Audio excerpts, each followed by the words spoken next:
Hello friend, welcome to my channel. আমি doctor Chandrakant. আজ আপনাদের সেতি রোগ বা ভিটিলিগো, তো সেই সেতি রোগের ট্রিটমেন্ট তো বিভিন্ন রকম হয়ে থাকে। যেমন মেডিকেল ট্রিটমেন্ট হয়ে থাকে, মেডিসিন ট্রিটমেন্ট থাকে, বিভিন্ন আয়ুর্বেদিক ট্রিটমেন্ট হয়ে থাকে।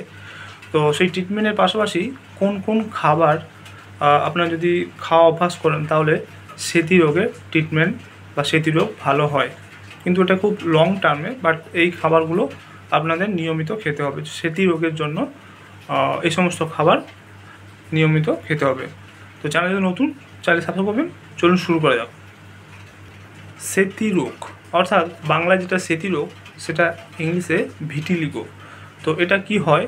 এটা এক ধরনের কন্ডিশন যেখানে আমাদের স্কিন পিগমেন্টেশন কমে যায়, অর্থাৎ স্কিন পিগমেন্ট কমে যায়। তো সেতি রোগের ট্রিটমেন্টের ক্ষেত্রে আমাদের মেন ফোকাস রাখতে হয় যে রিপিগমেন্টেশন অফ দ্য স্কিন, অর্থাৎ স্কিনের পিগমেন্টেশনকে বাড়িয়ে তোলা। এছাড়াও slowing progression of the condition, অর্থাৎ এই যে কন্ডিশনটা হয়েছে সেটা যেন আর বাড়তে না দেওয়া। তো এই সেতি রোগের যেমন মেডিসিন ট্রিটমেন্ট রয়েছে, ফটোথেরাপি রয়েছে, সার্জিক্যাল ট্রিটমেন্ট রয়েছে। তো এই ধরনের ট্রিটমেন্টের পাশাপাশি খাবারের দিকটাও খেয়াল রাখতে হবে, অর্থাৎ কোন কোন খাবার আপনাদের খেতে হবে। ভিটামিন সাপ্লিমেন্টেশন, অর্থাৎ ভিটামিন B12 এবং ফলিক অ্যাসিড সাপ্লিমেন্টেশন আপনাদের খেতে হবে। অর্থাৎ ভিটামিন B12 এবং ফলিক অ্যাসিড যেখানে রয়েছে সেই সমস্ত খাবার আপনাদের নিয়মিত লং টাইম খেতে হবে। তার সাথে সাথে সান এক্সপোজার দিতে হবে, অর্থাৎ সূর্যের আলোয় দাঁড়াতে হবে কিছুক্ষণ, রেগুলার সূর্যের আলোয় এক্সপোজার দিতে হবে। এরকমভাবে করতে থাকলে আপনাদের যে নর্মাল স্কিন কালার সেটা ফিরে পেতে পারেন, কিন্তু এটা লং টাইম একটু ধৈর্য ধরে এটা করতে হবে।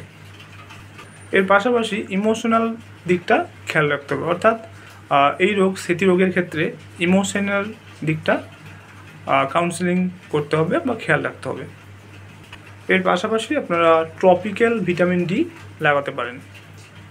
তো আজকে জানলেন যে সেতি রোগ হলে কী ধরনের খাবার খেতে হবে এবং কী কী নিয়ম পালন করতে হবে। এই ধরনের নিয়ম আপনারা পালন করলে যাদের সেতি রোগ শুরু হয়েছে বা অনেকটা ছড়িয়ে গেছে, তারাও এই ধরনের খাবার খান, অবশ্যই ভালো উপকার পাবেন, কিন্তু লং টাইম বা একটু ধৈর্য ধরে এটা করতে হবে। তো আজকের ভিডিও এই পর্যন্ত। চ্যানেল নতুন, চ্যানেল সাবস্ক্রাইব করবেন, ভিডিওকে লাইক করবেন। Thank you for watching.